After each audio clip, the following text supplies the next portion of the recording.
And but I will remind you. No, wait a minute. Let me just finish this thought. That I am the youngest. So my thought memory of a family, of brothers and sisters, begins about 7 or 8. You'll be talking to people whose thought memories began that way, but they were longer. So I am 79, Zenaida's 90. That's means the intention. Wait a minute. Zenaida, you've got to wait and let's do this process. Zenaida, I am 79, Zenaida is 90. That means when I was born, I diapered him. Wait a minute, Zenaida, please, if you're going to do that, okay. I'm going to walk out, okay? All right. I'm really going to get pissed off when we can't do this seriously. All right. She was 11 when I was born. That means that she once told me that I was named James William because she went to school with a boy called Jimmy Pontefort, and when she came home vacation, she said to mother, let's call him, and on my birth certificate, I'm not James William, I'm Jimmy William Viera. So she named me, but you have to understand, by 11, as Krista and Becca will tell you, they've already formed memories. I don't have that. By the time I became 11, we were poor and desperate and desolate and in turmoil and in a life that nobody in their right mind would like to have. Okay, let's stop right there for a second. Let's stop just for a second right there. Okay, so Zenaida, you are the oldest of the crowd here today. Yes. Okay, and you were born in what year? I was born in 1918 in number 8 Neptune Street in the heart of Havana, Cuba. Okay, and you are the daughter of? I'm the daughter of Joseph Antoliano Viera and Clara Rosa Dominguez. Okay, and Joseph Viera, tell us a little bit about him. About my father? About your father. Okay, my father was probably one of the most brilliant men you could imagine. And he was from where? He was born in Cuba, near the Columbia Military Center in Marianao, in the county of Marianao. And his parents, I'm sorry, but his parents came from where? His parents came from Canary Islands. Okay. And his mother was Maria Prieto, and his father was Antoliano Viera. All right. Damaso Viera. All right. Damaso Antoliano Viera. And his grandmother, whom I knew, died at 103. She was from Canary Islands, and she lived. My father built her a house next door to our home, and she lived there until she died in the hurricane that gave her pneumonia, and she died at 103. Okay, that was my great grandmother. So, but you were the first of the children. No, I was not. Joseph is first. All right. First. I am second. Joseph was how much older than you? 1 year. 1 year older. So you're the second child. So Jimmy talks about when he came along, and for most of his recollection, the family was in a state of poverty. But prior, hold on. Prior to that, there was a period of a lot of political influence and a considerable amount of wealth. Can you talk a little bit about that? My father and my mother were married when each one's 28 and were born in 1889. My father was elected to the councilman for the Dade County of Marianao at age 28 with 100% vote, not one against him. My father went on to politics to elect President Saya. He was President Saya's manager of his running for president of the United States. Upon Saya's becoming president, my father gave the president a farm to live on. The man at the gate to let you in the Saya's farm was Fulgencio Batista. He was a sergeant at the time, who became president later. Okay. Correct, the United States of America. My mother never worked. She was always at home. And she was also from a family. Her father was Andrew Andrew Perez, and her mother was Clara Dominguez, and they decided that because there was such a turmoil of war at the time, this was in 1898, Spanish-American War bursted into. So they decided that they would give her the original name of the parents, which was Dominguez. So my mother, although she was a Perez, she went by Dominguez. Now, your mother's parents were Cuban heritage? Spanish history. Okay. Oh, All right. yeah. All right. Andrew and Clara both were Spanish history. All right. Now, Conrad, let's go to you for just a minute. Tell us a little bit about you. You were born in what year? There's a question there that I was born in 1920, but later the numbers got mixed up because the curas, who are the priests, and mother moved me to 21. So legally, and according to the Social Security, I was born in 21, and in 1933, the revolution, I was there with my father, because my mother came to the United States with all the rest of the kids and left me in Cuba with Dad to make sure that he would come back with me to Miami, which we did. And in 1933, we saw some very atrocious things going on because there was a lot of ransacking of homes, a lot of burning, a lot of political infighting, a lot of history about you hating me, me hating you, and they actually shot 3 bullets in our front door and landed on our wall. And we were sleeping in the bedroom at the time, and my father said, we better get up. And you go upstairs, and he got his gun out, went out after the guy, but he never got him. And I slept, I didn't sleep, but I sat in a sillon. A sillon is a rocker upstairs where my dad had rented to an academy. And all night long, all the gallegos, we call them gallegos, were bugs biting me all over the face, and I was trying to rock. Anyhow, I lived through that all right. What I almost didn't live through was my father decided he was going to be a cook, and he cooked some kidneys. And I'll tell you what, we almost put it away because those kidneys almost did me in. All right, let me ask you a question. You came to Miami with your father? Yes. At what age? What age were you when you came to Miami? Well, at 33, I was 12. You were 12 years old. But prior to that, I had gone to school at Loretto in Jacksonville. St. Joseph's St. Academy. Joseph Academy with the Right. Catholic nuns, you know. All right, but when you came at the age of 12, your brothers and sisters, all of them had already come here. Yeah, we're Right? already here. They're all What waiting. year was that when you came to Miami? Well, it's 33. 32, 30. 1932, 1933, about? Revolution, we left the revolution and came here. Okay. Dad went around and collected some money from mortgages that people owed him to try to get some money. And of all the mortgages that he had, everything else, he only recollected $10,000 because they knew that he had to leave and they had him against the wall. You know what I mean?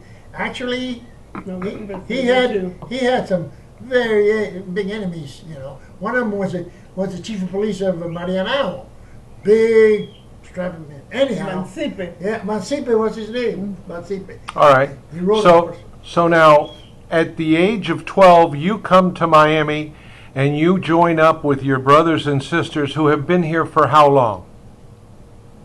I don't remember. 5, what? 6 years? No, not that long. No, it's about 6 months. No, 6 months at the most. 6 months. So 7, you 6. spent roughly 6 months in Cuba with your father During the revolution. during the revolutionary period, and then you came with him and met up with the rest of Not the 6 family. months because it was only about 2 months. No. No, 2 months. We weren't there that long. Okay. Anyhow, All right. Okay. All right. That's good. That's You good. came in Now, November. Nellie, let's talk a little bit about you. Okay. Okay. Hello. And Nellie, today you are, if we may ask, what age are you today? I am 83, going to be 84 in February the 9th. I was born in 1925. I arrived in Miami and I thought I came over from Maracombe, where is the deep bay, and I thought the ship went in there and brought us on the Flagler train to Miami, So you came to Key West? to where the bay Oh, is. to the Maracumbe Bay, Bay. okay, in the Keys, all We right. took the train to Miami, the seaboard train, and there we got off, which I cut my finger terribly on that metal door that slid on that train, and they took us to the Tip Top Hotel on 5th Street in Miami. And my mother was just devastated. She had all these kids that were just, and I was just a little kid. And 3 she and a was half, by 4 years herself? old, By Yeah. herself. There was no one else with her? She didn't have any family No, members? no. She came here with With all of us. you Right. by herself? I was in boarding school in Coral Gables. So it was. I didn't come with them. I was already You here. were already here. Okay, so go ahead. So we were in the Tip Top Hotel, and she got this room for us to stay until she could find someone that knew where we were going, the Molinas or somebody, because I really don't remember the big shots then. And she tried to quiet us all by giving us café con leche, which we're not allowed to drink at all. And that, I thought this was heaven. I'm going to love America. Anyway, to make a long story short, we ended up in a little house in Second Street and First. Southwest. Southwest, Second Street and First. A little coral rock house, all there. And I remember we had grapevines all over the place. And you were how old approximately? 4, Okay, 3.5. so you remember this? Absolutely. Okay. I remember the bridge on the river going up. First and- Avenue Bridge and behind Gus- Burdines. Yeah. behind Okay, the- so now a question. How many children were there total that came between Conrad coming late and all of the rest of you? Now, I recognize, Zenaida, you were already here in boarding school. Connie, you and Joe were in boarding school at one point in time 31. in 1931 in Jacksonville. Loretta, Okay, Florida. all right. So it And was- Zenaida, so you came at 4, and so, Nellie came at 4. I mean, Nellie came at 4. Okay, so how many came when you were all here? How many were here? When I came, it was School. Jimmy Yeah. and Gus and Nellie and Helen and Jack. Okay, The rest of them were either here or someplace else. I don't remember where Joe was, because I don't think he entered into it all when we first came here. Joe's all traveling. I don't know. But Okay. anyway, we were all here. all right.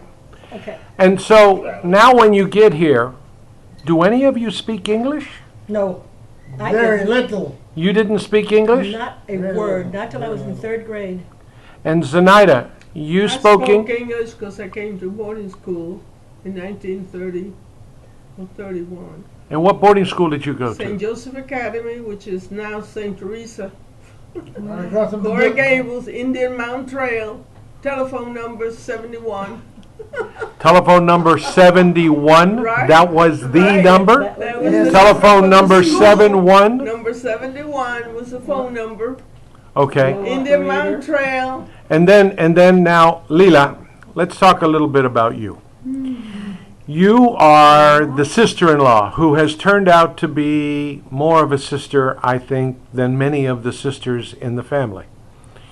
You met this family when? I met this family. I born in Cuba, 1936, and I met Clara Rosa in 1953 when I came from Cuba to Miami with my cousin and his wife. And you came to Miami, why? Vacation. Did you? Vacation. Oh, so you didn't move here, you just No, came just vacation. the vacation. Yeah, Okay, we were going to be here 6 month vacation. all right. And then I came with my cousin, and they say, well, we need to rent a little apartment. So their friends say, oh, I know a lady, she's from Cuba, and she has a little apartment in the back of her house. And then we went over there and rented the apartment. That's where I met Clara Rosa. They And rented the apartment for mother. Yeah, His mother's apartment. Right? yeah. And then I met Chaka, Zenaida's daughter, and we became very good friends. And this was at the 137 Northwest 34th Terrace house? Correct. This is the apartment that Jorge Cardet and his wife and his mother lived in Exactly. for all those years? The little apartment in the back? The guy Correct. that became the attorney. Okay, so you come to Miami in 53 and you're how old? 16 and a half. 16 and a half. And you meet Clara Rosa and you meet her family. Correct. Tell us a little bit about the family that you met. Oh, the whole family. I met. Who was Zenaida, living in the house at the time? Only Chaka. Chaka was living the there? Granddaughter. Okay. Zenaida's daughter. Okay. And of And course, I was living there too. so okay, so Chaka was living there. Mm-hmm. So you become friends with Chaka. Yeah. But you also, how long were you on vacation in Miami? 6 months. So you were here for 6 months. After 6 months, you met the whole family. No, before the 6 months. At a month, 2 months later, after we rent the apartment, Mm-hmm. Clara Rosa say, "Why don't you move to my house? Because I have the first room is empty, and you know the little apartment only have one room, and I was sleeping in the couch in the living room. The living room was tiny, so I moved over there." So you moved in the house with Clara Yes, Rosa. Clara Rosa. And since you're living there, when everybody comes to I start visit, meeting everybody. you start meeting All the- everybody. Zenaida and Nellie and Connie and Gus. Naida and Gus and all the children and Jack. her children, and then she got sick and I took And care and of who Clara was Rosa. it that you just said she met? Jack. And My brother. then I met Jack. Okay. But I was listening to Glenn Miller with Chaka in the first room, and I hear Jack's voice, and something happened to me, and I say, with that man, I'm gonna get married. That's You the knew it? truth. You knew That's it? the truth. Help me God, that's the truth. That's what I say. And I never saw his face. And No. and you were how old at that time? Well, I was almost 17 because I became 17 in Miami. So now, after 6 months, you go back to Cuba? I went back to Cuba with Clara in the boat. The SS Florida. Yeah. Okay. And there was a storm, so the bed was going this way and that way, this way. And that way, and Clara say, "Aquí nos morimos. We're gonna die here." I said, "Don't worry, Clara." So we made it. And the funny part is that when I introduced Clara Rosa to my grandmother, they knew each other from Cuba. They used to go to 40 the years same before. school. They live around the one block around each other. Isn't that amazing? Went to school together. Went to school together. My grandfather came from the Canadian island from Tenerife to Cuba when he was 14 years old. Your great-grandfather came from Tenerife? So a lot of the same background. Larry Allen. Okay. Yeah, okay. All right. So you go back to Cuba. And I stayed a few months, and then Clara talked to my grandmother, and they became friends again. And she said, "Why don't you let me? When I go back to Miami, I'll take Lydia with me, because my name is Lydia, but everybody called me Lila. I'll take Lila with me, and I can put her in the school with Chaka, with my granddaughter, and she can learn English." Okay. So my grandmother said, "Oh, that's fine." So she stayed about a month or a month and a half. So I came back to Miami with Clara Rosa. All right. And then- Let's stop there. Let's stop there for just a minute. Let's stop. Okay. All right.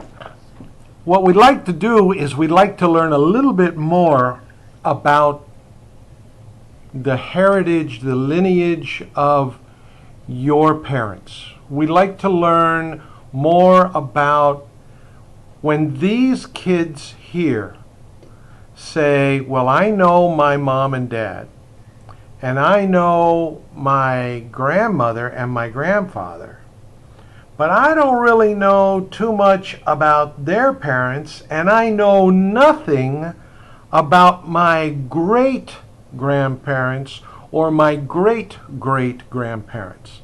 So what I'd like you to do for me, and Zenaida, maybe we'll start with you, is Very simple. tell us a Canary little bit. Islands to Cuba.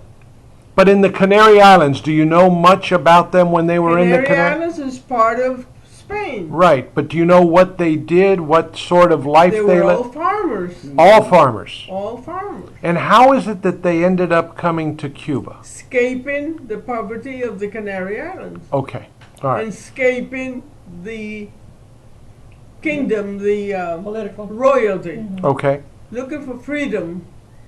They came to Cuba. And when, does And they- anybody know what year they came to Cuba? No, in the 1700s. In the 1760s? 1700s. Okay. Because my father and mother both were born the same year, 1889. My grandmother was born in 1859. So you know that somewhere between 18 and 1859 they all came over. Okay, now your grandmother was born in Cuba? No, my grandmother was born in Canary Islands. Okay, so then your parents were The first first generation of in Cubans. Cubans. Okay, My father went. My father's father, who was also from Canary Island, my grandfather. Now he had come from Canary Islands. He was born in Canary Island when he met Maria Prieto, my grandmother. Okay, he died of a heart attack in his sleep.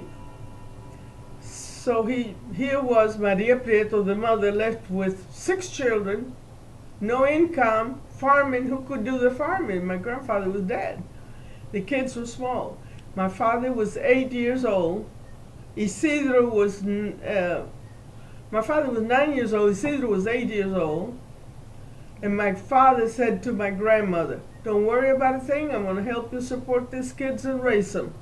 So don't worry." So he goes to work with the Army, Medical Army Corps at Colombia, or it's known as Columbia, which is an army complex. What do you call it? Base. Barracks. Not barracks, but what do you Base. Army military base. base. And it's a And hospital. my father goes to work in the medical, emptying garbage trucks, helping, whatever. He was 9 years old. He would bring that money to his grandmother, to his mother, so they could eat. The kids began to grow. My father worked then with them until he was about 14. He had learned so much about medicine and the English language, spoke it fluently, and he got very interested in automobiles. He bought the first Mercedes-Benz that ever went to Cuba. He wrote the original exam that the Cubans had to take to get their driver's license. He wrote the first pages of how you put a car together and how you fix one when it breaks down. He won out by publishing the famous, very famous magazine called El Chofer when he was 16 years old. okay, let's stop there for just a moment, Okay. please. Conrad, tell us a little bit about your uncles and aunts. Your father, Jose Viera, married to Clara Rosa, but Jose Viera had brothers and sisters, right? He had 6. He had 5 more. Isidro. He had Isidro. He had Okay, let Yeah, him Isidro. finish. Let him finish. Let him he had finish. Isidro. He had Tito. He had Angelita, was his sister, Angela was the oldest. Okay. and he had Chichita. Hey there, darling, I love you, sweetheart. And- Virginia. Virginia was her name. And he had Alfredo. Alfred, who went into the mountains and actually He had Tito. he actually I said that already. Yeah. He actually went into the mountains and fought against his own brother. But that's another story. Okay, now, those brothers, were they as politically involved as your father was involved? Always. Okay, so then all the brothers, the Viera family, Yeah. they were politically involved from the very beginning? If you lived in Cuba, you had to be in there. Okay, all right. Because that's the only way. When they were in, you would make it. When they were out, you would make it. But Dad actually branched into real estate. And he had a big deal in the Bay of Havana that had to be filled somehow or another, from what I heard from Mother. They filled this bay according with Dad's big input, and he made himself, I heard, $100,000. Guess I who don't bought know. it? Guess who bought it? Rockefeller. The old man Rockefeller bought the Bay of Havana. My father, for millions, my father earned a $100,000 commission. My father immediately became involved with Arellano Mendoza They was law real estate. firm, Yep. and he became a lawyer with them because then you couldn't go to school to be a lawyer. You had to learn with other lawyers. That's Okay. when we had maids and Packard cars. We had a and lot of money. You guys were living in the good life. We had a Yes. house you Okay. wouldn't believe. That was before, Time. that was before we left to come to Miami. Right. Oh, Okay, yes, now, yes. was Nellie alive? Was Nellie born at that time? No. No, Nellie was still a twinkle in the eye. Still running. Okay, He all was right. crying. All right. So let's go back for a second. In Miami today, we hear of other Viera families. We hear of Viera Street.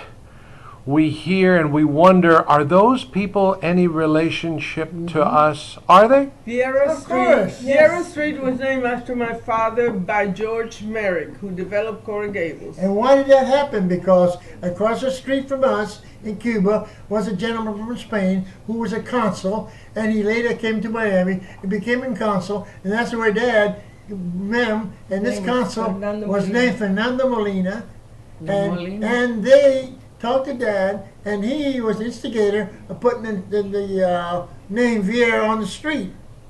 And those people lived for years by Santa Clara School. But I do remember them when I came as Yeah, a child, it was they- like, yeah. because the Molinas were a big influence in our lives because they were the ones that spoke English. Yeah. They had the connections, Yes. and they would take us and pick us up and take us everywhere. Beautiful family, and with children our age. And They lived so, across the if it street had from not us. been for Fernando Molina, who actually probably sponsored us to get here, That's I don't probably know what that. happened. Yeah, we really don't know that. But Yeah. he is the one that was instrumental in getting. the And Joe was names in of love with Coral one of his Gables. daughters. Of course. Okay, let's go back. Joe was in love with one of his Hold daughters. on. We're going to get to that part in just a second. We're going to get to the romantic side in just a minute. But let's go back. So, did all of the brothers of Jose Viera come to Miami at around the same time he came? No, None of them. none of them. They all stayed in Cuba? Lost in Cuba. Okay, and so they subsequently came during the years of the Castro regime, No, the 50s they and didn't come at 60s. all. They stayed in Cuba. Yeah. So who are the brothers and sisters or the Vieras that we know of today in Miami? Their children. Their children, Alfredo's children, this was children, the other children. So your father was the only one of the Viera boys that He came was to a Miami? trailblazer. And set Okay. residence here. My father put Tito in business. He owned the transit company for the county where we lived, Marianao. He thought about Miami. That was Tito. My father paid for Isidro's career to become an attorney, and he became a very famous attorney, later mayor of the city. His oldest sister, Angela, married a boy by the name of Joaquin Gonzalez. She never worked. She was a fabulous woman. He was a very well-known businessman. Then he had a baby sister named Virginia, whose husband died, had a little boy. My father Who smoked helped- cigars? Huh? Who smoked cigars? Virginia smoked cigars? Okay, we'll talk about that one in a minute. Okay. All right. They used to make their own She cigars. smoked cigars. Oh, Tobacco. sometimes. Anyway, Sometimes. she had a I precious saw it. little boy Okay. named Roberto. Roberto died young, and he had the youngest one was Alfredo. My father, in hard times, Alfredo wouldn't go to college, so my father put him out in his farm to live and help raise the cattle where my father had leased the farm to a dairy farm. How many children did he have? He had 14 children. 14 children. 14 children. Those children are here. I paid and subsidized one and guaranteed him immigration to pay for Machi to come, Sylvia to come, and Melida to come. Okay, can we stop here for just a minute? Because you've touched on a bit on something that I want to talk about. There are 8 of you who came to the United States. Right. Okay? The 8 were Joe, Jack, Zenaida. Zenaida. No, Joe. Okay, not in any specific order. Okay. Okay? Joe, Jack, Zenaida, Conrad, Nellie, Helen, Jimmy, and Gus. Gus. Right? Right. Okay. Now, were there any other siblings of yours? Because we hear that there were other children who died in infancy. Yeah. Yeah. We did. Okay, can we talk about that? Well, my mother had 11 children. 2 died in infancy. The girl next to me, named Virginia, after my father's sister, Right? she died. She was a blue baby. She had a heart condition. She died 9 months old. Okay. The other sibling that died was my little brother, Juan. Octavio, who died of Juanito. what? Juanito. Typhoid. Typhoid, yeah. Typhoid fever. No, typhoid. Was it typhoid? Typhoid There was fever. typhoid. Yeah. I forget. Okay. There was something. Anyway. I know that But he history died at so. 3 years old. Okay. All right, so then, And my mother had an abortion right after Gus. So Gus and Jimmy are 2 years apart because there was an abortion in the middle. because there was always a child every year, right? Every year. One after another. After that. And And the even lady, Okay. 10 months between my sister Helen and I. Okay, now, let's go back and let's talk just a little bit about Joe. Joe used to call you Skippy. Where did you get that name Skippy from? I think I picked that up at the, when we was in Pupilo in St. Joseph Military Academy. Students. Okay, Yeah, I'm We call not. you Skippy after the movie star. Remember the famous movie star that No. did a lot of movie and it was Skippy? I don't remember. Somebody Cooper. What was his name? The Gary Cooper Cooper. kid. Gary, No, Gary, not Gary Gary. Cooper? No. No? There was a movie star named Cooper and they called him Skippy. okay. And Conrad, and Joe would say he looks like Conrad. That's Now, where you got that. you had a nickname for Joe. Joe's nickname was Caroto. Caroto with Carrot Top. Carotico. Okay, My now where do we get Garoto from? My father say the named word. me because in Italian means dear boy. Okay, now Dear what I want boy. you to think about is Chuchi. Chuchi's married and has 3 beautiful babies Beautiful. who have no idea about where that name comes from. It's an Italian Okay, name. so Conrad, I think you probably, from my memory, had as close a relationship with your brother Joe as anybody. Okay? The 2 of you, as he used to tell me, used to run in and out of women's bedrooms through the windows. Okay, but we won't talk about that. Vice President. We're not going to talk about that now. What we are going to talk about is what we like to hear about your brother Joe. What can you tell us about your brother Joe? And by the way, wait a minute, hold on. I want you to include in this story, he told me once, I think it was him and his brother Jack, they got arrested at the Opelika airport. Trying to. This was post Castro. Yes. Okay, so we'll talk about that, and we'll let Lila talk about that also. But why don't you tell us a little bit about Joe? My brother Joe was the biggest disappointment in my life. Okay. All right. And I loved him. Yeah. All right. Tell us. Yeah. He decided when he was, how old, 2 years old, to take off. He never came back again. He was always on the go. Joe, we need some money. Joe, my brother Joe married Maria. And when yet, she was a teen. and yet, we were in school 14 months. Crawling the side of the swimming pool to see the nuns swimming in Jacksonville because you couldn't do it. See, we were 14 months, but my brother Joe was my brother Joe.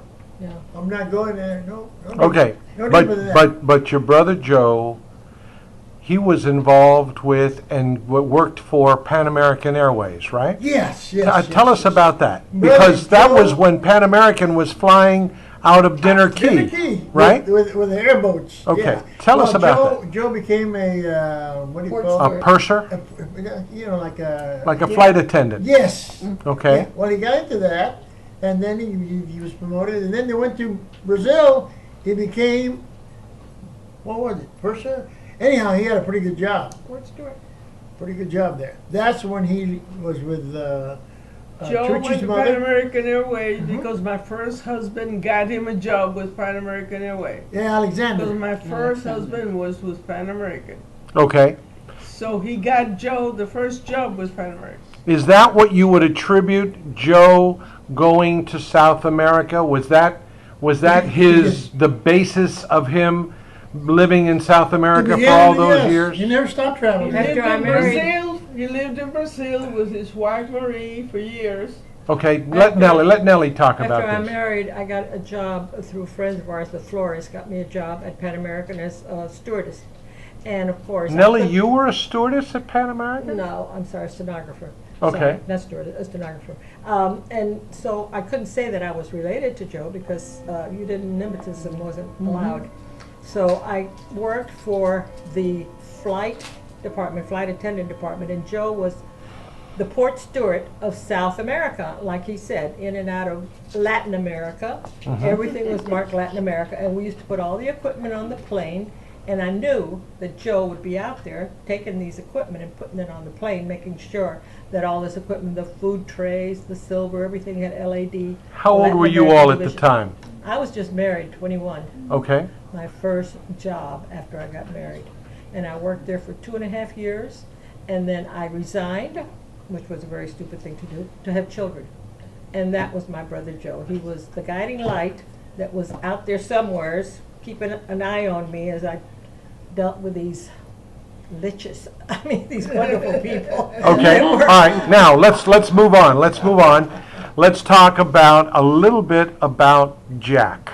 Okay. Oh, boy. Now, I want to tell you that I think Lila's probably best able to speak about Jack, although he is your brother.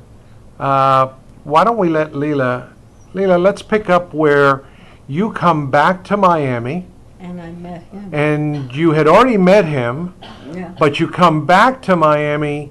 You've now been down in Cuba for 6 or 8 months with Clara 8 Rosa, months. 8 months, and she convinces your family to let you come back with no, her. Wait, before 8 months, I came with Clara Rosa.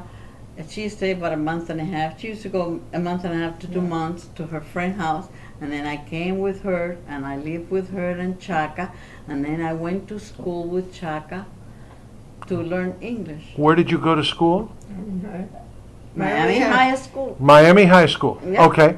So you went to Miami High, Yeah. and you proceeded to graduate from Miami High School? No, I never graduated. You never graduated. Okay, but you meet Jack Viera. Yeah, I met Tell us him. a little bit about this guy, Jack Viera. Well, no, he was a nice guy. And He was sick and- he was Sick, and you went to the hospital to take care of him. yeah. No, your mother got sick. Your grandmother got very sick, and I took care of her. And he used to come and visit her. So that's why we met each other and talk But about. he told me but- that had been sick and that you were there to take care of him. Okay. So go ahead. So you were taking care of Clara Rosa? Con Clara Rosa. And then he was involved with the girl that was her father had a restaurant. Maria Fernandez. Maria Luisa Fernandez was a girlfriend in Cuba that Clara knew. But he, Clara didn't know she was my roommate. Okay, but go ahead. Go on. but he was involved with La Gallega. Remember La Gallega? 11th Street, Miami Avenue. Wait a minute. Who was La Gallega? La Gallega was, what was her name? I don't remember her name, but The daughter of the used to- guy who owned Yeah, 11th Street, the- Miami yeah. She Avenue. was married to a guy who run the bolita illegally Okay, fine. on the restaurant on the So 11th Street. Jack had this relationship with this her, She lady. was going out, and at the same time, he was going with Trapito en Percudido. ¿Te acuerdas que tu madre decía Trapito en Percudido? You don't want to translate. Okay. Okay. You I got. know the history. Okay. All right. I don't know their name, but tu madre le decía Trapito en Percudido porque era una. Okay. But then he's a little raggy looking. Then Eva came in her life. Eva and Frank. Yeah, but That Eva was was the before. first Okay. wife. Eva All right. and Frank were on the And he has a boy. the meat department of the first Don't go table down that supply street. in Miami. Okay. All right. Let's keep going. Let's keep going. Let's keep going. Hold on. All right. Hold on. You two, bear with me just for a So- second. He was going with her, and then I had to go back because I only have a visa for a student visa. So your mother and I became very good friends, and I used to go out with her. And I went to Cuba, and she said, "Don't worry, Lila, I'm gonna make you an affidavit so you can come, and I'm gonna claim you, Sponsor you. sponsor." And Clara Rosa did the same thing. He sponsored me. So they sent all the papers to Cuba, and I have to stay 8 months before they give me the visa Go. to come. So you come back to Miami, I came back to Miami, and you Jack never forgot about Jack. and Jack was married. Jack was married. Yeah, he married La Gallega, and then How old was Jack at this time? More or less. probably 32 because 31 because 31? When we got married in 55, he was 33 and I was 19. Okay, let's fast forward. Obviously, the Gallega did not work out. No, didn't work And out. Only something stayed happened. one year married, and And- they got divorced. I went to Cuba again and stayed with my family, and I went with Clara, and then I came back with Clara again, and he was divorced, and then we fell in love. And he found the right light this time. Okay. So you married Jack in what year? November 25th, 1955. Okay. Hold on, guys. Hold on. Hold that thought, please. But before we got married, I went to Cuba because Clara said, "I don't want any problem with you and Jack. I'm gonna call your mother and send you to Cuba." And then She I wanted- went to Cuba, and he went on a cruise with a friend of him. I don't remember his name. It was a very good friend. And then he got an attack of appendicitis. So they have to take him to the hospital in Havana, and he was operated. And then he called me, and my telephone number is A0629. A0629. That's what the telephone in Cuba. A0629. Go to the hospital to look Okay, at so it. then And you then- went to the hospital to take I- care of him? He was with another woman in there. Why doesn't that surprise me? Okay, we're going to talk about that. So He you was a friend of Clara. I don't know, I don't remember his name. He was there. And when I arrived with my mother, Jack went, and I talked to him and I said, "Hi, how are you? How are you doing? You need anything?" "Ay, sí, un caldito de pollo." A chicken soup. Consomé, chicken soup. So I went and my grandmother made the chicken soup and I brought it to him. And I didn't say a word about that girl. So he stayed about 4 or 5 days, and I visited him with my mom. And then he said, "Well, I have to go back." but The witness speaking I'm out. coming back to marry you.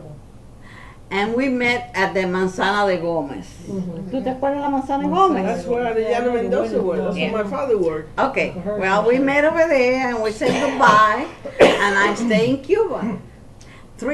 He used to call me every other day, and we tried to get married twice, but he didn't have the time to come because he was working for not the police department, in the ciudad.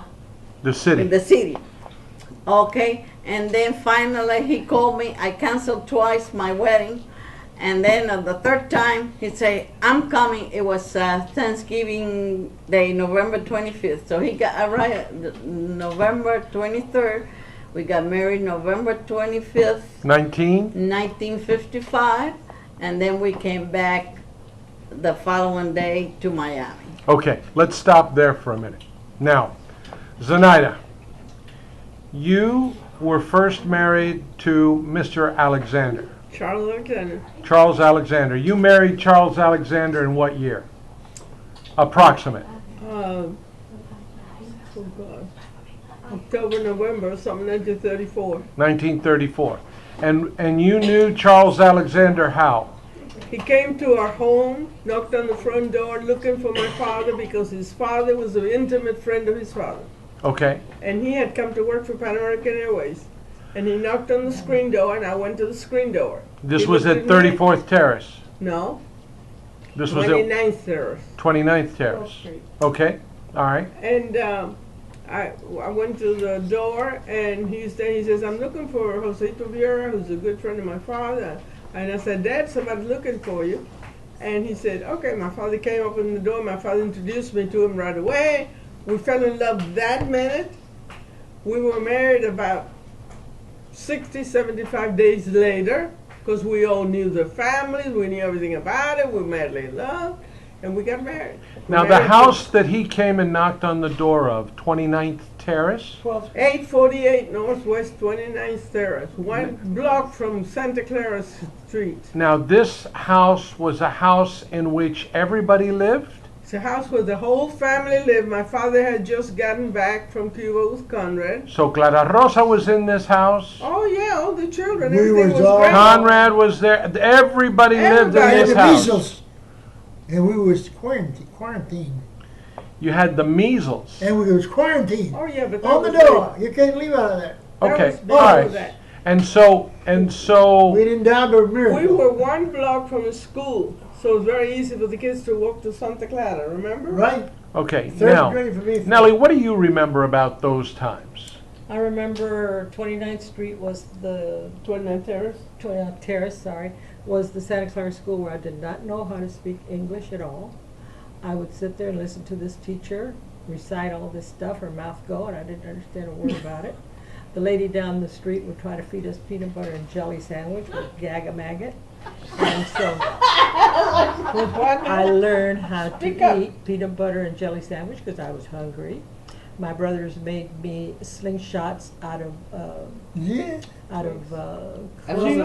clothespins with rubber. And I was a little girl, so I wasn't really allowed to do everything that boys did. But I do remember that, and I do remember the measles. Mother covered all the windows remember? with blankets so that we wouldn't have any light and hurt our eyes. yes. And it was just, what do you do when you're 4 or 5 years old going to Just school? right And where was your brother Jimmy during this period of time? No, he was just so invisible. Yeah. He was always with mother, always being mother was always very protective of him, and he was just invisible. I don't remember Jimmy in school, and I know that I was there until I was in 3rd grade, till we transferred to Loomis Park in Central, downtown Miami, and that's where we graduated from elementary. But I don't remember Jimmy in those days. It was my older brothers who, Listen. like Jack, or of course Gus was a big influence in my life because he was mother's favorite. Okay, now, let's go on. So we're now living on 29th Street. Oh yeah, very We're little. all together in one family, one house, With one bathroom. with one bathroom, okay? We're all there, we're all residing. Jose Viera is doing what for a living? What is he doing to make ends meet? Jose Viera had 23 pieces of property in Havana, Cuba, all rented. Income from rentals. He comes here as an exile. He cannot work. The government of the United States says you're exiled from Put in the jail. revolution of Cuba. You cannot work. My father could not get a job. The government would not allow him to. He would get the rentals from Cuba. That's what we lived on. Then, 1929, 30, the depression began by 31, we were at the bottom of the pit. There was a depression in this country where there was no food, no jobs, no place to find money. It was horrendous. And Connie, how is the family making ends meet? Are you guys working? Are the- We are spending 19 cents for a big jar of apple butter for us to make sandwiches to eat, and I am loading up Liberty. two sacks of Liberty magazines, Magazines. 5-cent I magazines. I remember still that. got it on the wall. I me And too. walking I have one. and walking from there, walking from there to 7th Avenue and all the way. So you and who were selling magazines? Me. Just you. Me. You were selling magazines on the corner? Much later. No. On the streets? I'm telling you, I'd Walk. leave that house loaded down and I hit 7th Avenue and be done hiking the ride and walking. I come all the way by Garcia's Grill, right by there, into all the big buildings downtown Miami, and walk up and down. I have my regular customers that would give me 5 cents for the magazine, and once in a while they give me an extra 5 cents. And what did I do with it? I buy a Snicker. That was my favorite. And when I come home, all the bag was empty. And I remember trying to say, because we used to get brownies for so many magazines, I got a leather jacket, but I could never get that bicycle. That actually I wanted to get, but I can't. But when I come home, all the money I give it to Dad. Give it to Dad. Now was My Joe dad was took my- Joe and Jack doing the same They thing? weren't doing nothing. Joe Joe was was working on the table supply. Joe was working. Joe was working in table supply, and Jack was also working as a apprentice butcher. But And what was Gus doing? Gus too little, too Gus young? was a baby. Gus was the baby. Yeah, too Okay, young. so he was too young. All right, okay. Now, so you guys, I took our sunroom and put baby chairs and tables and took all the kids in the neighborhood that the mothers worked, charged them $1 a week, and took care of the kids and taught them the ABCs. okay, all right. Now, I was 14 maybe. someone talk a little bit about your brother Gus. Nellie, why don't you do that? My brother Gus was spoiled rotten, excuse me, Lord. He was very, very well taken care of. He really didn't contribute too much to the family that I can remember. I remember that he would always get us in trouble because he would take us across the street to the church to look into the holy rollers, and my mother would find out that Gus took us, and he was younger than I am, but being a girl, He it was my didn't mother's matter. favorite. He was found the leader, huh? Yeah, I was following the leader. So I don't. Gus turned out to be a womanizer, very unsavory Demanding person. and- Something that I did not enjoy being associated with. See? And I'm sorry to say, dear Lord, he was not a very nice man. Okay, He all got right. married, had All right. 6 children. The truth is the truth. It's all And right. would That's call right. my husband for money because he decided to go from Florida to Idaho to buy a farm to raise his kid. When he got to Idaho, went into a bathroom, came out and found out that the $10 or $20 he had been stolen. So he goes to a phone and calls collect in Gatlinburg. He desperately needs money. My father sent it Western Union immediately. My husband sent it Western Union immediately to him and told him, pay it if you want to. If you don't want to pay it, you don't owe me. Never paid a nickel because he Okay. didn't have it. Well, I will what- tell you what- that of all the boys and family that we had, what do they call someone like Gus? He's a black sheep of the family. That's right, yeah. Yeah? Conrad, you share that sentiment? Well, you know, Gus was a figurin guillao. Uh-huh. You know, that's what Dad used to call figurin guillao. And the lion-hearted, He was the what? lion-hearted. Figurín guillao. Yeah. And Gus was very, because he looked a lot Handsome like boy, but he He didn't have looked a much lot like sense. Dad. Yeah. But Gus, I didn't have too much because there was a difference of years, And remember, once I started working, Yeah. they never saw me. Okay, was Joe living in Miami at the time?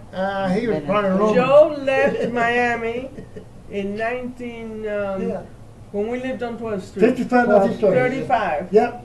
He went back down to Chicago. Went to Delaware to marry a girl he had met in Miami Beach once upon a time, Marie York.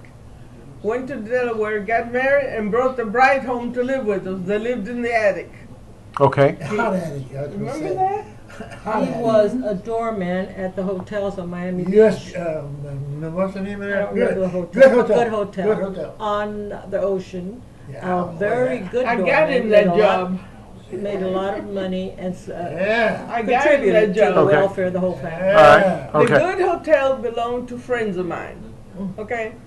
Virginia Good and her sister, or her sister-in-law, whatever her name was, lives across the street almost from your house, Okay. right there on the island. All right. They rented the building, they got the Good Hotel. Virginia says, we just bought Good Hotel, we're looking for help. I said, I'll help you. I went to work, I didn't work Yeah. for them, I helped them Yeah. to get the motel set up. We washed floors, we washed windows, we Maid washed work, maid bathrooms. work. We did everything. While they were doing all this, they hired a guy by the name of Ernest to be the general manager. And I said, when you get ready to hire, I want you to hire my brother. So he said, okay. And since I was a friend of the Goods and I had certain input and I had helped them put together, I didn't get a nickel for any of my work at the Good. I did have $12 to buy a car. And I bought a fabulous car for $12. This guy was going to war. He needed to sell it.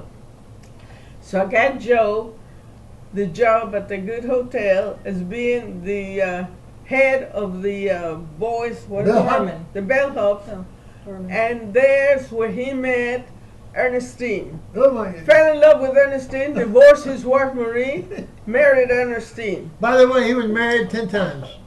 Who was married 10 Joe. times? Joe Viera. 10 Joe was married 10 10 times? Yes. Okay, at least 8 that I can remember. Anyway, Yeah. so he Was it marries really 10 times? Yeah. He Yes. married Ernestine. He making love to Ernestine, passionate making love, and calls her Marie, his first wife's name. She got thoroughly disgusted with him and said, That was the end of that "You're making marriage. love to me and you're calling me your first wife's name." She kicked him out. What does he do? Divorces her. Remember, Goldick is going to see this. Divorces her and goes back to Marie. Marie Oh, I hope remarries so. him. Okay. All right. So let's But go. he cheated on Marie with Penny's Penny's mother. Francis. Nip. Francis Nip. Nip. Yes. They're good to With Nip. Nip. Nip. So he divorces Marie and marries Nip. In between that, there's 3 or 4 waitresses. And Yeah, then he between divorced that her, married a Cuban girl, has a little boy named Joey. Yeah. And Yeah. Joey lives in Connecticut. Yeah. Oh, yeah. Yeah. That is. It's a All very right. nice boy. Okay. Let's move on. Let's move on. See, you open up a keg of worms. So let's move on. So Conrad, Nellie, Zenaida, Joe, Jack, Gus, Jimmy. We haven't talked about Helen. Oh, hell. Okay? Yeah. Let's who's probably the best verse to talk about Helen? I'll talk about Helen. Okay, you talk about Helen. Helen and I were like twins. We grew up together. We all wear pastel colors. I'd wear the pink, she'd wear the green, she'd wear the yellows, I'd wear the other white or whatever. And she was my mother's favorite. My mother idolized she that always loved girl. Helen. She And was very fair, very beautiful. a beautiful Castilian Beautiful Spanish. body. She was I'm beautiful, Moor. beautiful. I'm like my mother from the Moor side of Spain. She was Castilian like my father. So she was very fair and we were so opposite. And she really resented the fact that she had an olive complected. I think that was our big problem. She Because lived, she would tell me to looked stay out of the exactly like sun. Maria Prieto. Exactly Yeah. like Maria Beautiful Prieto, girl. my See the father's picture you showed mother. me of the horse? Yeah. Yeah. Right, yeah. She had beautiful Anyway, hands. we really didn't have a sister relationship so far. She always did not take care of my clothes. She borrowed them without my She permission. borrowed all my clothes. Anyway, she always had boyfriends. Always. Sorry, was that the Oh, wrong? remember- No. Yeah, Say it. remember Frank? Yeah, don't stop me. Oh. Frank used to hang around the house 24 hours a day just to get to see Helen. Frank. Frank, he had an Italian name. What was his name? I have no- Italian I Tedanto don't or something like that. I didn't keep up And with he was a it. nice looking boy, but he was a short boy, and Helen wouldn't give him a flip. She wouldn't get anything about it. But he adored your her. mother was just an exquisite woman who abused the privilege, if I can say that. Yeah. Yeah, she did. And I was a little dark Cuban who was so grateful for any attention that I could get. So we were really at opposite ends. As females, as sisters, we were very loyal. We always try to, keep our causes the same with the family. But she just got away from me. I was 15 when she started relationships that I wouldn't even think of. And by the time that I got married at 21, she had already married 3. I think it was Andrew, Snow, and Wright. And in between there, she had several. But Helen was very intelligent, always had good jobs with the bank, a very personable Latin. She's always found Latin, always flamboyant, wore these beautiful, colorful things. And I couldn't wear it because I looked like Seminole. But she was just a sister that I wish now that I could have been closer to, because I think she really needed me, and I didn't realize it at the time. But yeah, she was a beautiful, beautiful girl. Beautiful girl. Okay. And so now comes you. Jimmy. Well, Jimmy's not here, so we're gonna take a pass on that for just a second. But let's go back. Lila is now married to Jack. Zenaida, you and Alexander have now split up. We lived together. We were married 4 years. The hurricane blew. The hurricane was over. The neighbors said, "Let's go Flagler Street." They say all the windows are blown up, Burdines. I get Shaka, who's a baby, in the stroller, and I go with Mrs. Phillip from 7th Street, where we lived, to Flagler to look at the windows blown up. And as I'm going up Flagler Street, here comes Charles Alexander with another woman in his arms, looking at the hurricane. He's got a woman in his arms. So I go right by him. I said, "You son of a bitch, get home as fast as you can." But then you had another child. When I got there, he was there. And I said, "Pack your stuff and get out." Got rid of him. Okay, now you had 2 children. Well, I had 2 children. And then you divorced Because him. I was pregnant when Chaka was 2. All right, now, so you divorced him. And I would never marry anyone else, didn't have any other husband until Hugh Larimore in 1951. And you met Hugh Larimore how? Hugh Larimore was my boss. He owned Sam Murray Ford dealership with Sam. He was Sam's 50% partnership. And I went to work there. And he saw me come in, and I took the job with 2 people. So I told him, I said, "I don't want the job if you don't pay me this amount. You don't tell me what you're going to pay me, I won't tell you what you're going to pay me." So Mr. Neese, who was the general manager, said, "Oh, we can't pay you that." Well, Mr. Murray had talked to me before. So I went home. So Mr. Murray says, "Did you hire that lady? That's a lady. Did you hire her?" I said, "No. She wants more money though." He says, "You call her right now, get her back, send a cab.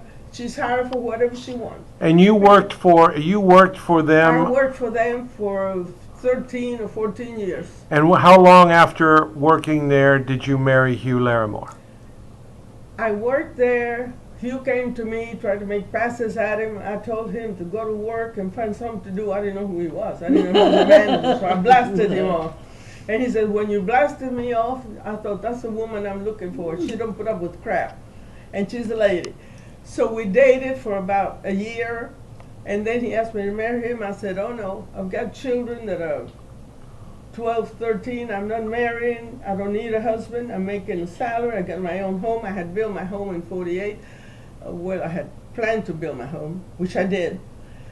But before that, I told him, I said, when my children are 14 and 16, and I don't have any in-law problem with a stepfather and this and that, and if I marry you, you will respect my children.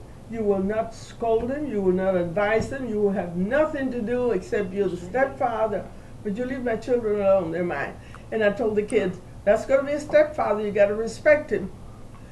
So you married him in what year? I married him in 51, and I told him, I said, In what he said, year? That's 5 years I have to wait. I said, it's up to you. Okay, what year So he did you said, marry I'll him? wait 5 years, so we married in 51. And you were married in 51. Okay. And I became owner of the whole complex. Now, Conrad, you seem to kind of be, if Jack is at one end of the I built spectrum. that in 48. Okay, hold on, Yeah. hold on. If Jack is at one end of the spectrum, Huh? if Jack is at one end of the spectrum and Joe is at the other end of the spectrum, you kind of seem to be the guy in the middle. You met Nellie when? I was in the Army. I came home from Charleston on a 3-day pass, and I came to Sunnyside Market, the market that I worked, to say hello, and everybody, oh, the soldier, Conrad. And she happened to be coming down from across the street. She came in the store. So I made some passes at her, like always soldiers. And I got the bird. I said, hey, you know what? Why don't you come and eat some chicken He's yellow going to rice? have his version. Wait a minute, please, let him have his time. Let me come over and eat some chicken yellow rice at my mother's. No, Christmas Eve. She said, so that led to another day and another day, and letters and letters and letters and letters. Now, you went back in the Army. You weren't out of the I was Army in yet. the Army then, but I went You back. came home on leave 3-day pass. and you met her Yeah. and then you left again. Went back to Charleston, South Carolina. Okay. And, I went back to High Point. And then although Nellie is from North Carolina, you didn't meet her there. You met her here. yeah, right. Okay. All right. And he wanted me to go to Nelson Wayne, and I said, you're crazy, I'm not going with you anymore. So And you wrote to all the guys, so I wrote letters to him. so then you started a relationship with letters. Yeah. And how long did that relationship go on? Well, on the way to Japan, took us 20 days. I was so seasick, I used to stay up. I couldn't. So the stairways have a light. Bill knows about the stairways. They have a light, and I had the bottom bunk. I would get up, stay awake, and every day I would write a page. And at the end, when I got to Japan, I sent her, I think, 15 pages, 20 pages. So, of course, by that time, we had already made plans. I was going to stay in the Army. And then she says, no, you're coming home, we're going to get married. So I got home of February the 22nd. We went underneath the Golden Gate and come home, and we married that June of 46. And June of 46. And you came back from the Army. You didn't stay in the Army. No, because The war ended in 45. Okay, so the war was over 45. You came home in 46, and you did what for a living? Went back to Sunnyside Market. Once I got me a side job at the corner on 2nd Avenue and 34th Terrace. You know, because I had to go to work. Right. She had saved $1,000 with the phone company, and we were getting married. And I didn't have, I don't know, I think I had, $200, whatever it was. So I went to work right away. But that wasn't to fill my cup. So I got hooked up again with the man that owned Sunnyside Market. Who was that? Mr. W.G. DeVant from Georgia. That I worked for him for 5 years. I started making $8 He a week. started when he was in school. Now, Mr. DeVant owned the grocery store. Yes. And where was that grocery store located? 300 Northwest 2nd Avenue. And you worked in that store before you went, 1935 to 1942. and then you went away to To the the Army, and then you came back and went back to work there. I went back, and he says, Conrad, these people don't know how to run the store. You want to buy the store? I says, Mr. DeVant, I don't have no money. He says, I'll sell you the store for $3,500, and you can pay me $50 a month. I said, well, supposing I can't pay the $50 a month? He says, pay me $17.50 interest every month for the first 2 years that I had So the he store. financed the purchase of the store Yeah, for you. because I used to like Okay. my father. And you bought that store from him in what year? 19. Let's see, no, I got out in 46 and I messed around to 47. So somewhere 47, 48. Yeah. Okay, and you sold that I store? was there. When did you sell that store? 1969. 1969. Okay. And during that time, you had those two lovely babies of yours. Yes, yes, yes. Angie and Debbie. Okay, And now we let's had- stop right we there. would close the store every summer for 2 weeks and go to North Carolina. Close the store. Or come together. How do you do that? How do you close a business, you know? That's okay. Yeah. You were the owner. You had the ability. Right. All right, let's go back now. So Nellie, Yes. you know, as it turns out, you and Conrad are now probably as stable as anybody. You're the only ones that haven't been divorced. You're the only ones that have been married to the same guy or same person for a long time. 50 years. You we meet celebrated. Guy Hammond. Met Guy Hammond. How do you meet Guy Hammond? Where does he come into play here? We lived across from Woodwood Park, This was at 34th Terrace. 34th Terrace, and he worked on 36th Street at the radio shop, radio technician. What was the name of the store? Severance Radio Shop on 36th Street. Okay. Severance Radio Shop. And he would come through with his bicycle. And one day, my friend Juanita Green, who became a wonderful person, Herald reporter, everything, and I were in Bayfront Park. She had a monkey. We went to, no, that was Marianne Fastback. We went to downtown to buy our Mother's Day gifts. My mother still had those pictures of those silhouettes that I brought her, tacky things, but anyway, she loved them. And Juanita and I were in Bayfront Park, and Guy and Don Lang are walking through, and he's going to get his electronic license, big whatever it is that he's going to get to be a big technician.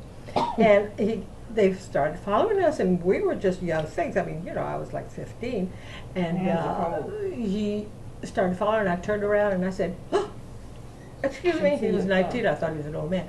"Are you following us? If you're following us, and you because I'm getting the police." And Guy later on says, "You scared the hell out of me." He says, "Donna and I turned around and we never knew what happened to you." So the next day, the very next day, here he comes on his bicycle. And I said, "Oh, no, Juanita, look, it's that man. It's that man. He's followed us home. He knows where we live." Scared to death. And so in the next week or so, he stops in front of the house and he said, "Hello. Didn't I see you at the park? Is this where you live?" And Juanita, "No, you don't live here." And he says, "Small world, isn't it? You're in the same neighborhood. Do you play at the park?" And everything. You know, he's trying to be friendly. Why do I know? My mother called him Small World for about 3 years after I met him. And that's how I met Guy Hammond. Now, where did Guy Hammond live at He that lived point? on 31st Street. His father owned a complex of about 20 apartments. They were from Canada. He owned the Silhouette Bar on the Boulevard, quite wealthy. Owned the Had a White beautiful Seal mother. Bar behind the DuPont building. Yes. He was one of Yes. She's a three. beautiful woman. Beautiful English couple. His father was 6'4" and she was 5 foot. Anyway, I met him, and of course he was just like, "Oh, what a gorgeous man!" 19 years old. That's how we met, and he started to come around the house. My mother wouldn't let me off the porch, so we'd sit on the porch, and we did that for a year. Finally, she let Marianne Fastback, the one you said, Zenaida and I, go to the movies with him. Hunchback of Notre Dame. Those two boys disappeared, left us both at the theater with this horrible movie, and we came out looking for them. They were nowhere to be seen, and we went down the street past Greenleaf and the Seabold Arcade looking for them, and they jumped out and scared the hell out of us. That's when it cemented. That's when I knew that this guy had a sense of humor, that he was really, you know, trying really hard. And that's how our relationship started. It lasted 6 years during the war. He was in the Pacific on the USS Wisconsin. And after the war, he came home in 46 when Conrad and I got married 1 week, and Conrad and I got married the next week. My mother left all the decorations up in the house, all the china, We had 6 weddings. all the stuff. Wait a minute. We had 6 weddings in a short time. And I remember we had an old ugly 6 couch. weddings. Who got married? Well, it was I don't know. Nellie, Conrad, Gus. Gus came back from war, and Mary Lucy. I don't remember. Who Mother was the others? Helen? There was I don't know. I don't remember that. Yeah, I think so- Helen married, Yeah. Dale Snoke? No, no, no, she was married during the war. Panchita. Okay. she went to marry Snoke in Virginia. She married Snoke in with Sacred Mother, Heart, yeah. Virginia, because she went to the wedding with Mother, Yeah. and I stayed and We kept took the house. bus. Took a Took care of bus the to house while Norfolk, they went and Virginia. cleaned it out, because the house was a mess with, they had I don't think it showers was and 6 things weddings, for her. Sonata, but anyway. But anyway, we had about Conrad 6 died weddings within a in a week. short time. Oh, we know. Mother Mary Pujo. Yeah, Pujo. Oh, maybe that yeah. Okay, now can we talk about that for a second? What? Okay, Clara Rosa was married to Jose Viera, right? You want to talk about that? Yeah, let's talk about that. Part of us. Clara Rosa was married to Jose Viera, and And she was married to him until when? We To came back. 1933 or 4. I came back from the war I don't know. in 40. And, were married and they, when they came they over. divorced. They divorced. They divorced, and he moved out of the house. He Yeah, moved- because he had a picture of Stalin on the wall, and I said, had a "What's that?" picture of what? Stalin. Stalin, the Russian. This is You not know the my, Russian my stuff? father. It was the man that she was I don't know what you're with. talking about. You know, Pujol. Pujo. He's Okay. talking about Pujol, Sonata. This is not. They Talking don't about give what? a damn about that. Okay, let's go on. Wait, let's go. Clara Rosa divorces Pujo. Jose Viera, Yes. right? Because they were. They got divorced because the money ended and Okay. they were having a fight. Fine. My father had been untrue to her back in 1930. He had had a fast affair with the girl that lived in one of the apartments that he owned. Okay, That was so over with. the marriage was over. The marriage was over. Yeah. Clara Rosa remarries. Yes, she met this man. My father and mother. Who does she Puerto marry? Rican Pujos, who owns a house on Pujo. 29th Street, Yeah. and the man is a hardworking. No, no, that's not it Okay, at all all. right. So anyway, so she marries this fellow. Who is a communist? Okay, and he is her husband for how long? Never.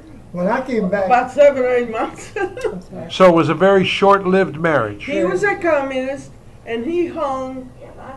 What's the head of Russia? The communist head of Stalin. Russia. Stalin. Stalin's picture mother's living room.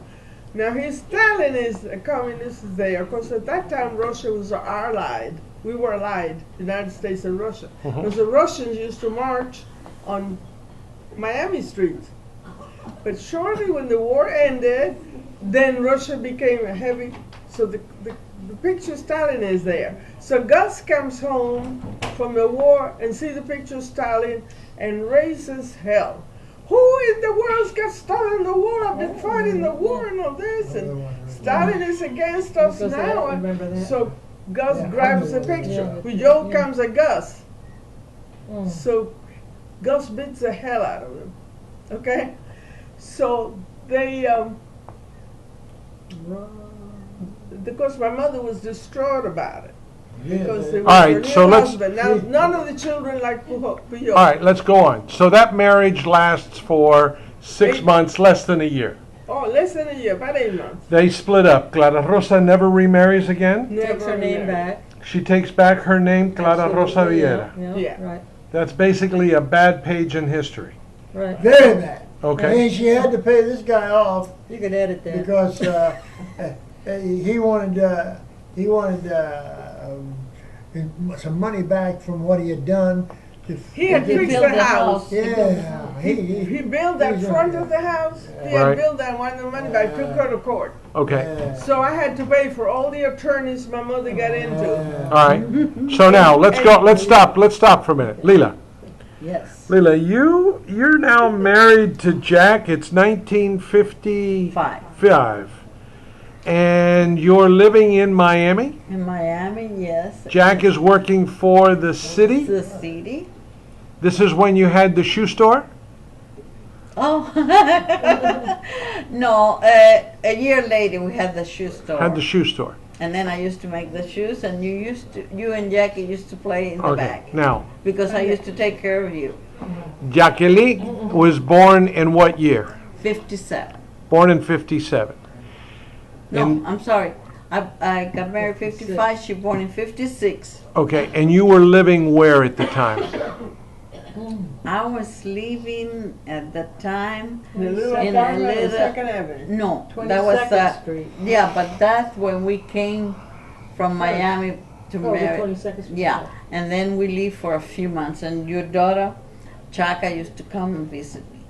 And then we bought a house, and I don't remember the street. Remember On Southwest Section, so. yeah, the Southwest. I remember that. Yeah, we bought the house, and that was Jackie born in '57, and then he was working for the police department. He was the second in command of the jail in there. The stockade. The stockade.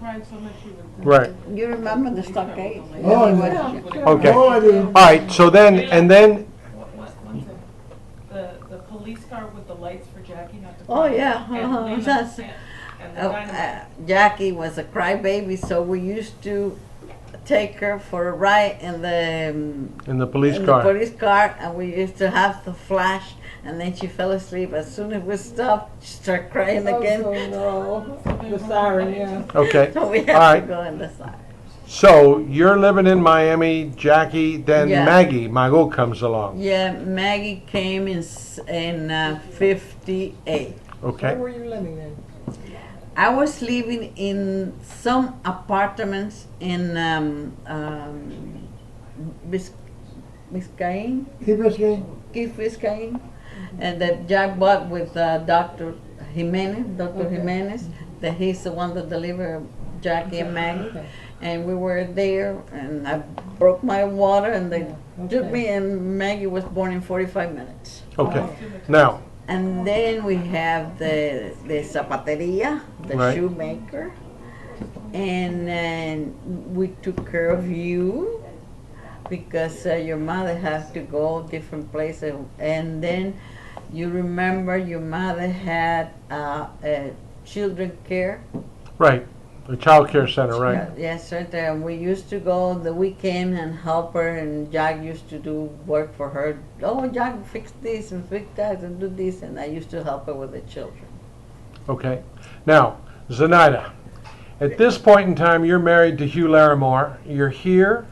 Your Chaka and Charlie are living with you. Where are you living at that point in time? Brickell Avenue, 11th Street. Brickell and 11th. And then basically, so this is where Chaka's going to school with the nuns there on Brickell Avenue? She's going to a convent there. Okay. But And- she and Charlie wanted to go. Last 2 years of high school, they wanted to go because both my children always went to private school. So the last 2 years, the 10th, 11th, and 12th grade, actually, they couldn't go to 11th or 12th. They had to go from 10 to 12 to finish in the high schools. So they both transferred to high school so they could graduate from high school with their neighbors and friends and kids who grew up with. Right, they wanted to be with So- their friends. So Chaka went to Miami High, Charlie went to Edison, opposite sides of the state, practically. Okay. Well, where did they live? So Chaka was to high school, finished there, went to Well, I Sheriff thought Williams- Chaka went to school at Jackson. Jackson? No. No? Oh Okay. yeah, she went to school in Jackson for about a year or two Okay. after I built my house in 48 because her very close friend who lived in the back of the house was going to Jackson. Okay. So she wanted to go with her friend. Okay. So she went 1 year to Jackson. So you lived And then on she wanted to 48th, quit. you lived on 48th Street until when? Until I married Hugh in 51. And then you lived with Hugh on Brickell until when? Till I wanted so badly to go to the ranch, to Broken Arrow Ranch. So we moved to Broken Arrow Ranch in 54, 55. And Broken Arrow Ranch was where? Northwest of Hialeah, on 162nd, no, on 62nd Avenue and 103rd Street.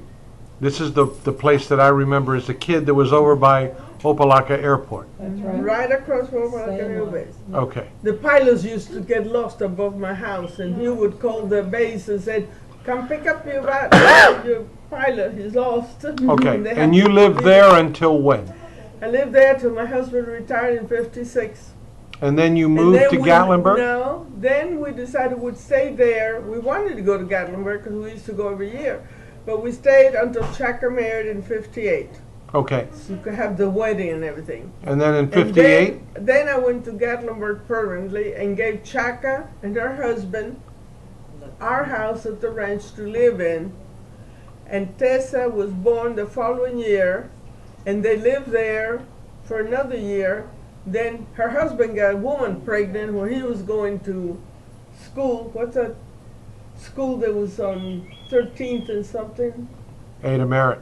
No. No, It's the, Lindsay like a Hopkins. college. Lindsay Hopkins. Lindsay Hopkins. So he was going there, and he found this little girl he played with, got her pregnant, goes Chaka found out and divorced him. So they were divorced.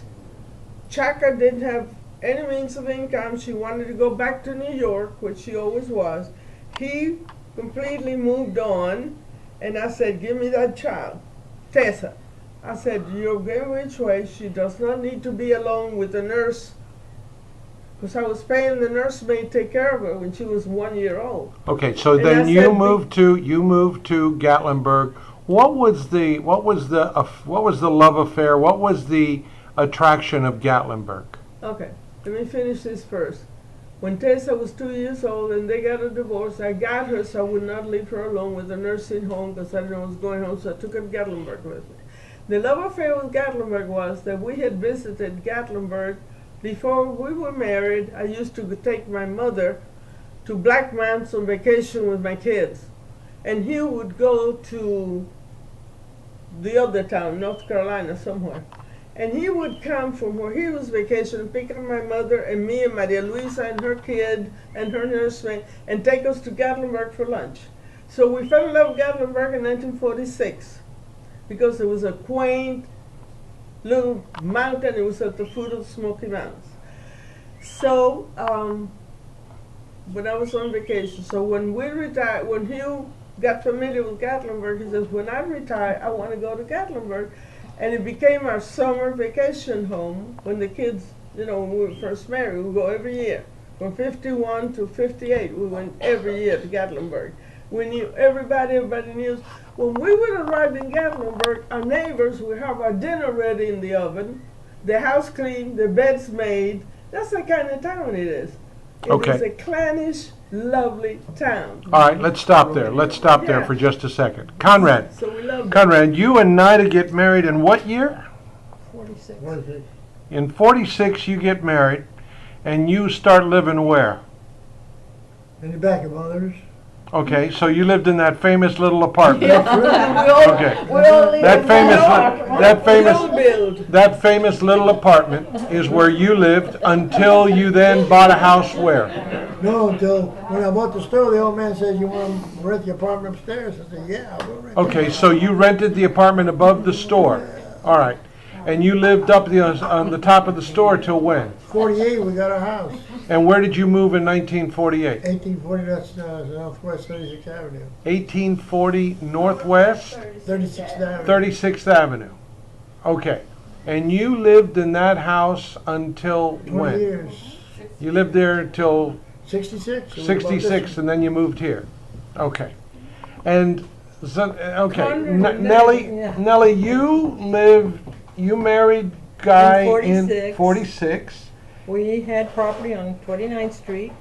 We moved to 29th Street to the Habit Apartments, we called them. Right? And I lived there till Jenny was born in 1953, from 46 to 53. And we built our home a block from Morningside School on 65th Street, What was the house number there?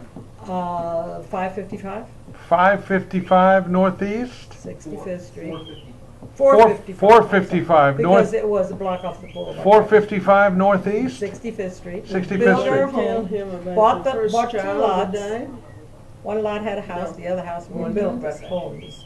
Dream home that we thought it was going to be forever. Little girl. We lived there for Linda 15 Lee. years, and we His moved first child was a we Linda moved Lee from little there girl. to Land well. Shores. Oh, well. We lived on 103rd Street at Named 555, Linda Lee. 2 years. Because I went with him. And we had my son pick up the mortgage, which we had, and he gave us our, whatever we had invested in there. And then we That is so moved to thoughtful of you, Lake idea. Placid, Florida Thank you. in 1970. Now, what causes you to leave Miami and go to Lake Placid, Florida? We had friends, the Harpers, who owned the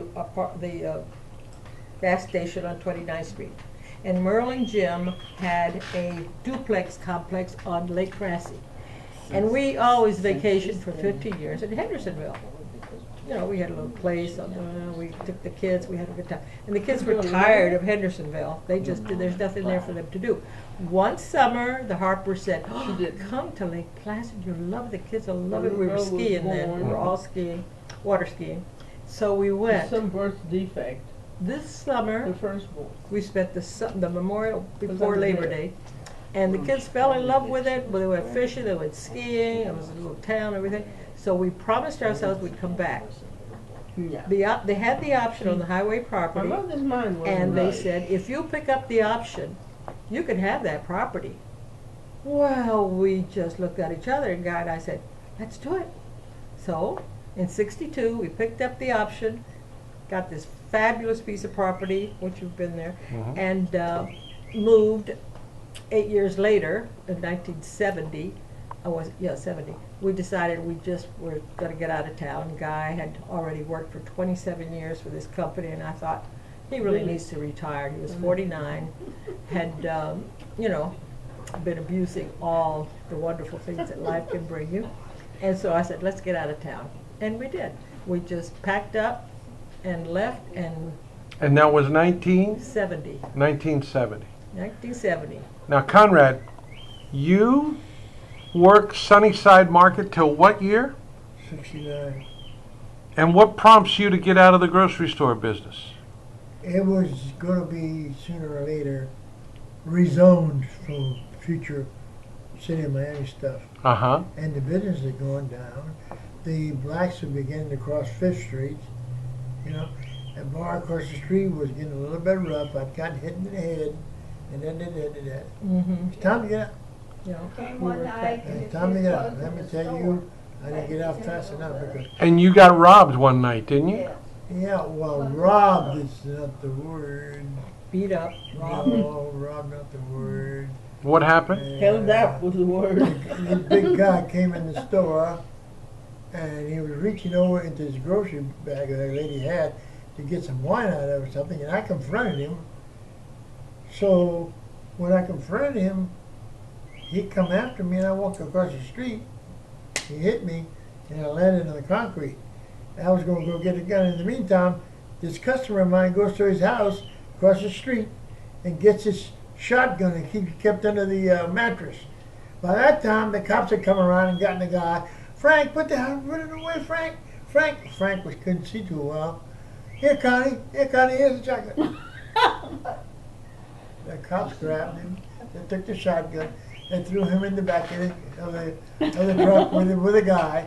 And of course, I went to look in the mirror and see what the hell happened to me.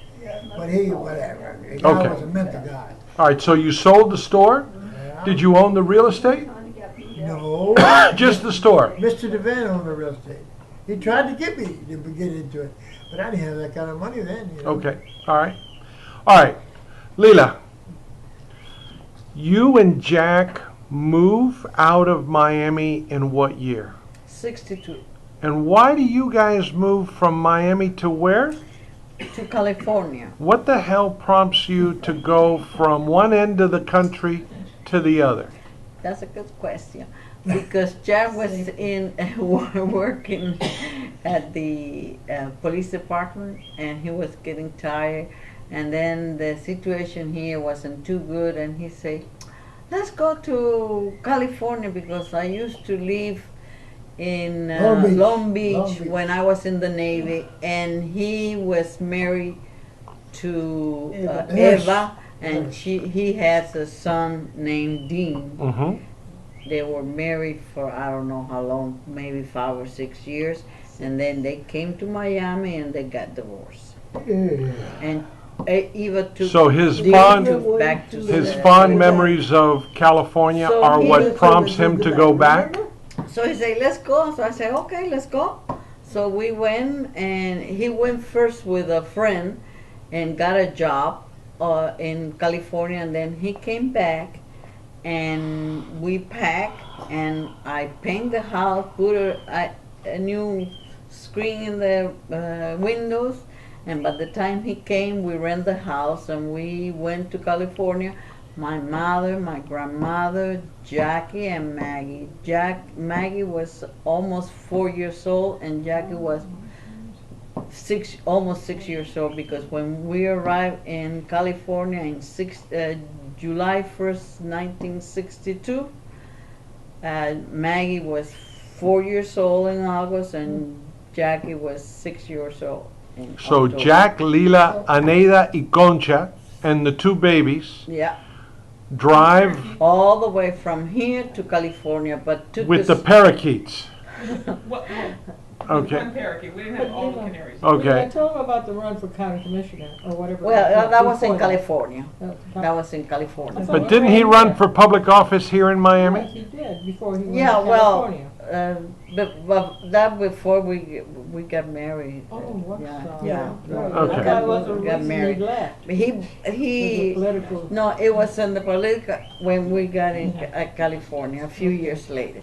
Then he was gonna apply when we arrived in California. Before we arrived in California, we took a month that we traveled all the way to California. We went all over. I remember that. And then he was going to apply for the police department in California, but in that time there was a riot with the blacks, and they were killing policemen. Once. Yeah, in the Watts. And I said, please don't go to the police department, try another thing. Then he found a job at where I work at the San Gabriel Valley Medical Center as an engineer. He worked for a year as an engineer in the community hospital San Gabriel Valley, and then he applied for a job at the A&T, Okay. Pacific Telephone, And so he was working for the phone company, for 21 years. and Jack died in what year? He died July 24, 1992, Okay. right here in Miami in this house. In this house. Holding this table. Yeah, Zenaida, you were married to Hugh until he passed away.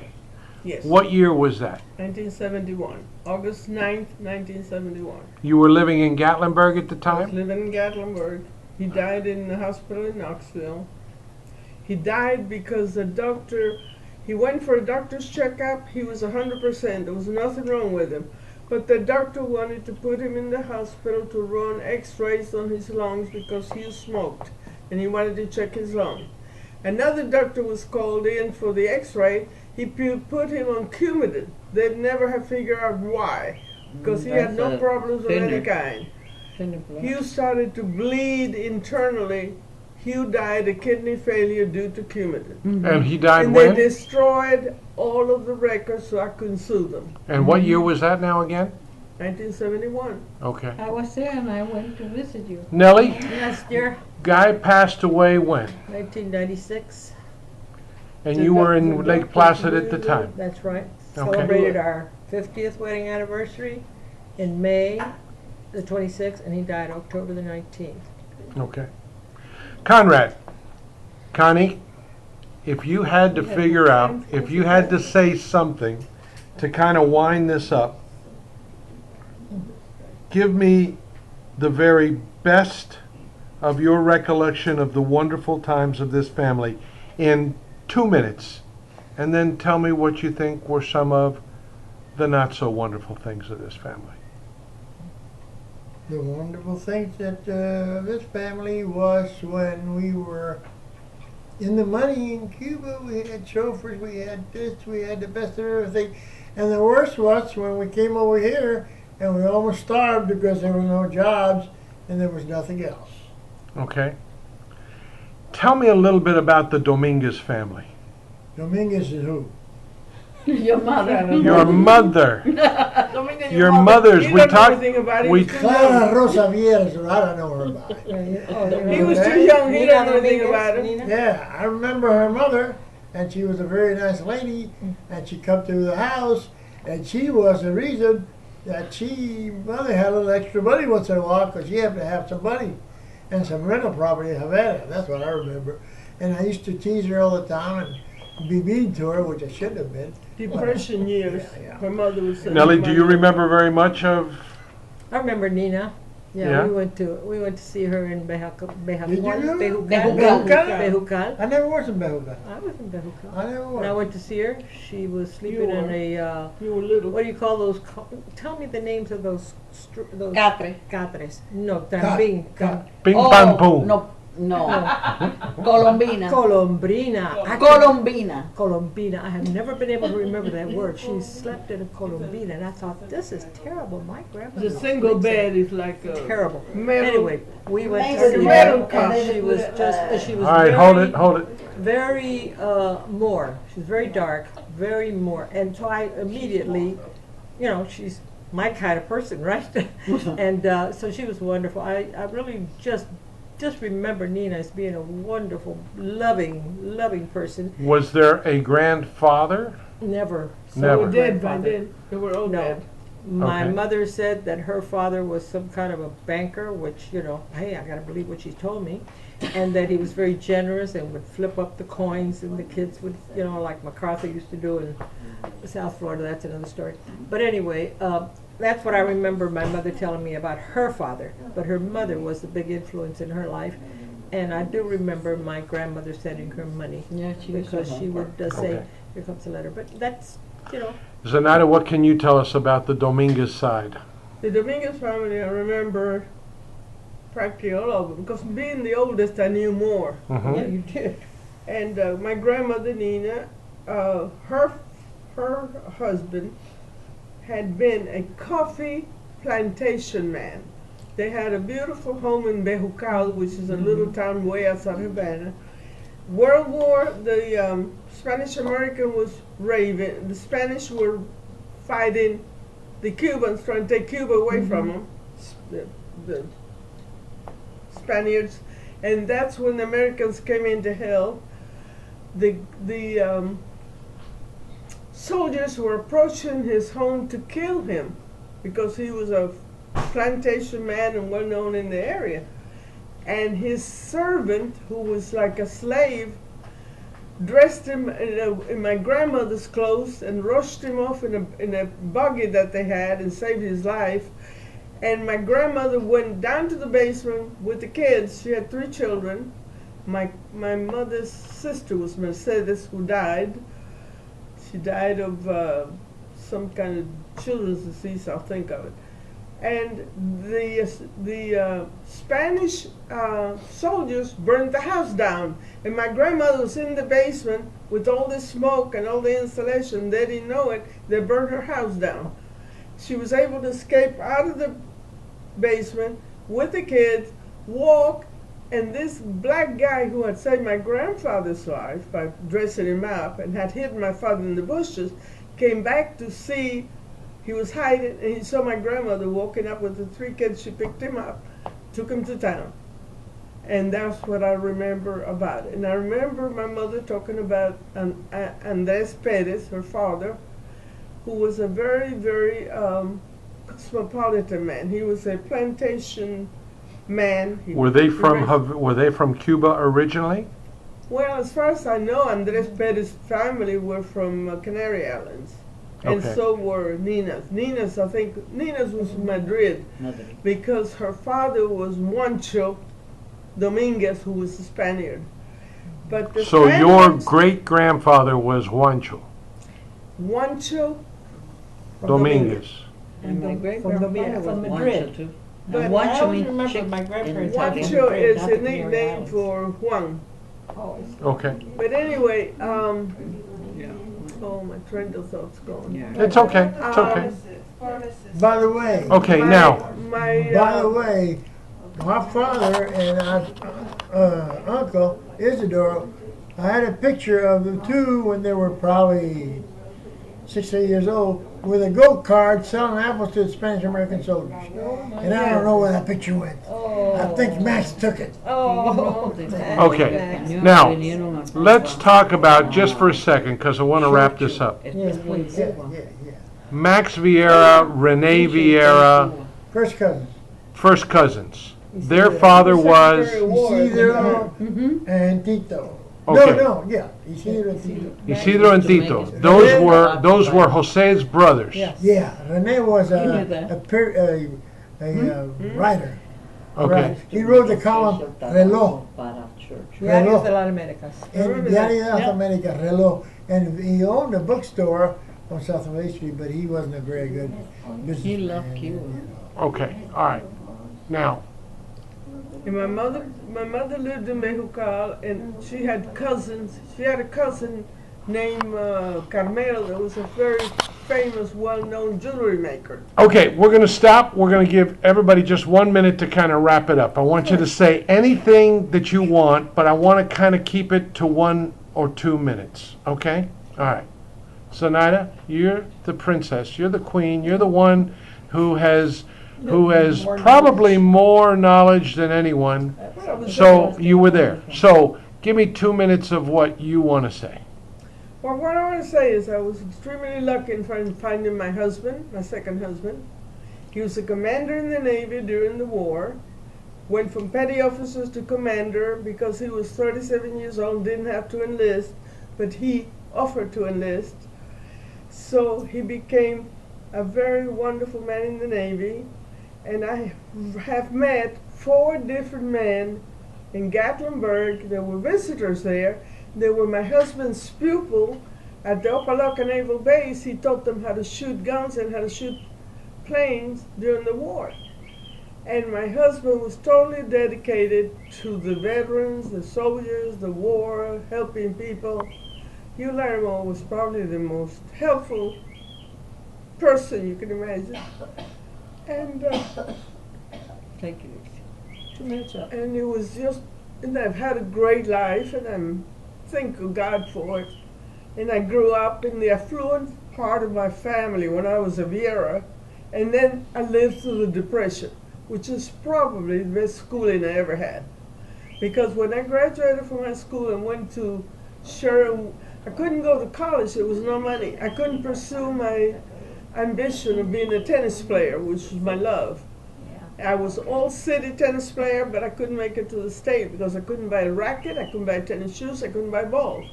Okay, so then I went to work. I have worked 77 years without a day off, which I'm very proud of. I'm not complaining. I have helped a lot of people. I have lived a great life. It's been super, and I'm glad I got to be 90. Okay. Conrad, you're next. All that I can say is that when I stand in the middle of that Hold it. Go ahead, Conrad. all that I can say is that when I stand in the middle of that backyard and it says, and I say, this belongs to us meaning my family, and having this great family that we've got, and going through what I've gone through, I have very little complaints. I have very good memories of life, the good and the bad and indifferent, short of whatever. I am very thankful. I am very, very thankful for people like you, and you, and you, and all of you. And I love you all. And my wife helped us for 62 years. What can I tell you? She's put up with me for 62. Yeah. All I can say is amen. Amen. Amen. All right, Nellie. And we got money in the bank. Nellie, let me hear from you. I dedicate all of this to my mother. She was my guiding light. She nursed me through all my trials and tribulations of my life, and I thank God for the man that I met when I was 15, who gave me my children, my beautiful children, and my health, because he has provided me with all the nourishment and the love that I ever needed in the 50 years that we were married. And I just thank God every day that I wake up, that I have met people in my lifetime that have cherished me, and it made me feel special, which is very important to anyone, really. And I thank God for all my grandchildren, my sisters and brothers who gave me all these wonderful nephews that I love dearly, and my children. And I just thank you for doing this for us. Yes. And I'm yes. looking One forward to more seeing word. it. One more. Oh, wait a minute. Okay, Lila. Lila, you probably represent the biggest sector of those that are not here. Okay? Yes. You were a wife to Jack. You were a sister to my mother. You were a wonderful sister-in-law to Joe. You were to Gus a friend, someone that I know he admired. You've stood on the outside looking in, but you've also been part of this family. For 55 years. Tell us what your thoughts are. Well, I'm second born in Cuba. My mother's firstborn. All my family came from part of Europe, Spain, different part of Spain, Canary Island, from the Versailles French, and I have a mix of everything. I met Jack 55 years ago, all the family, and I'm very happy to belong to Viera's family, because I think they are my family, because I don't have brothers or sisters or uncles and aunts. And I'm very proud to belong to you guys. And your mother was a very, very good friend of mine. It was more like a sister. We were sisters and friends, and the rest of the family, and Naida was like a sister to me. And you were like my son. And Okay. I'm very proud of everything. All right, we're done. Okay. All right, one more thing. Zenaida's got One more thing. the last I word. am We're very glad to have you. The last word. I am absolutely grateful for my 3 grandchildren, my 2 great-grandchildren. I have 3 of the most fabulous grandchildren who have never been in trouble, never given me a worry. I have 2 grandsons that are gentlemen, and they are absolutely the best. And she's going to move to Miami. Yeah, really. You're moving them out. Okay, Okay. we're done. Oh, my Good night. Thank you very much.